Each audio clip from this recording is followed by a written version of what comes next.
নমস্কার বন্ধুরা, একাদশীর দিন কি খাবেন ভেবে পাচ্ছেন না? তাহলে একবার এই রেসিপিটা ফলো করে নিন। অল্প খাবারে পেট ভরেও যায় আর খেতেও সুস্বাদু লাগে। এখানে আমি 250 মতো দুধ নিয়েছি, তার মধ্যে 4 চামচ দিয়ে দিচ্ছি সর্টি ফুড, আর দিয়ে দিচ্ছি স্বাদ মতো সন্ধক লবণ, গ্রেট করা কাজু, আর দিয়ে দিচ্ছি আখের গুড় 2 চামচ। এরপর সব কিছু আমি খুব ভালো করে মিশিয়ে নিচ্ছি। একটুও দলা পাকিয়ে থাকলে চলবে না, এটা খুবই ভালো করে মেশাতে হবে। এই রকম মিশ্রণ হয়ে গেলে আমি এটা কড়ার মধ্যে ঢেলে দিচ্ছি। গ্যাসের ফ্লেমটা একটু কমিয়ে রেখে এটা অনবরত খুন্তির সাহায্যে নাড়তে হবে।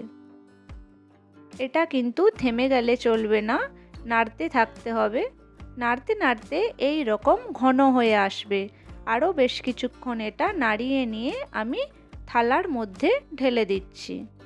একটি থালার মধ্যে ঢেলে খুন্তির সাহায্যে ভালো করে এটা ছড়িয়ে দিচ্ছি।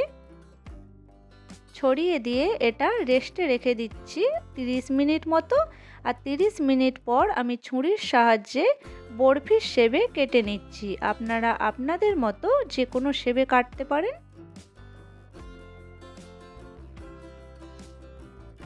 কাটা হয়ে গেলে আমি আপনাদেরকে তুলে দেখিয়ে দিচ্ছি এটা কতটা সফট হয়েছে আর কতটা জেলির মতো স্পঞ্জি হয়েছে, দেখুন বন্ধুরা।